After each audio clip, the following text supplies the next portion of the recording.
روضہ امام رضا علیہ السلام کا مختصر سا تعارف۔ بادشاہ امام رضا علیہ السلام کے حرم کا کل رقبہ 240 ایکڑ ہے، یعنی 1920 کنال۔ حرم پاک کا ایک چکر 4 کلومیٹر کا پیدل سفر بنتا ہے۔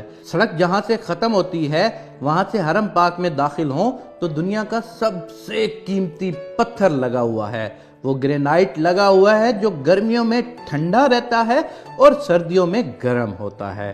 صحن کے بعد جو ابتدائی دروازے ہیں وہ اتنے قیمتی لکڑی کے ہیں جو دنیا کے کسی بھی بندے کو دستیاب نہیں ہیں۔ پھر جب صحن ختم ہوتا ہے تو آگے شروع ہو جاتا ہے حرم۔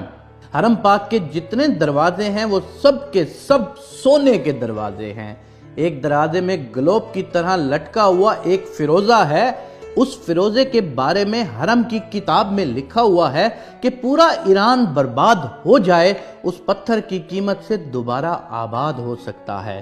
بادشاہ رضا علیہ السلام کے مہمانوں کے لیے جو سبیلے ہیں وہ سونے کی ہیں اور جو پینے والے برتن ہیں وہ چاندی کے ہیں۔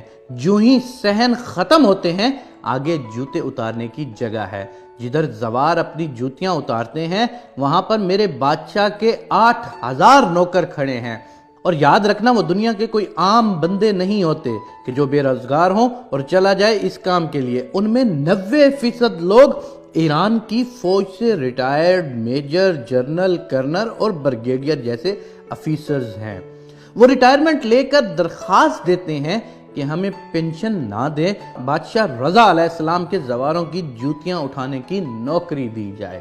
دنیا کا کوئی 7 سٹار ہوٹل اتنا خوبصورت نہیں جتنا بادشاہ رضا علیہ السلام کے لنگر خانہ خوبصورت ہے۔ جہاں تک میں نے ایک عالم دین سے سنا تھا کہ وہاں پر زوار کی عرش کے فرشتے مہمان نوازی کرتے ہیں۔ یہ جتنی بھی چیزیں ہیں، سونا، چاندی، اینٹیں، پتھر، ان سب کی فیکٹریاں امام رضا علیہ السلام کی اپنی ہیں۔ کچھ صحن ایسے ہیں جن کا رقبہ بہت وسیع و عریض ہے۔ ان کو صحن بزرگ کہتے ہیں۔ اذہان میں جو بزرگ ضعیف یا معذور زوار مہمان آتے ہیں ان کے لیے صحن میں امام رضا علیہ السلام کی گاڑیاں کھڑی ہوتی ہیں، اس لیے کہ میرا زوار چل نہیں سکتا، اسے سواری پر لے کر آؤ۔ 3 منزلوں پر محیط ہے میرے بادشاہ رضا کی زری مبارک۔ ان تینوں منزلوں کی زیارت کی جاتی ہے۔ ان تینوں منزلوں پر دنیا کی ہر کرنسی، روپیہ، یورو، ڈالر، ریال، دینار، پاؤنڈ وغیرہ ہر قسم کی کرنسی سے بھری ہوئی پڑی ہوتی ہیں۔ یہ تینوں منازل ایران پر تقریباً 44 سال سے پابندیاں ہیں۔ ایران بادشاہ رضا کی جوتی کا صدقہ آج تک غریب نہیں ہوا۔ مملکت ایران مقروض ہے۔ اس 8ویں امام کی لاکھوں کی تعداد میں مولا کی فیکٹریوں میں ایرانی لوگ ملازمت کرتے ہیں۔ کروڑوں گھر امام رضا کے سہارے سے پلتے ہیں۔ 4 کلومیٹر میں پارکنگ ہے جہاں پر صرف وہاں پر کام کرنے والے نوکروں کی گاڑیاں کھڑی ہوتی ہیں۔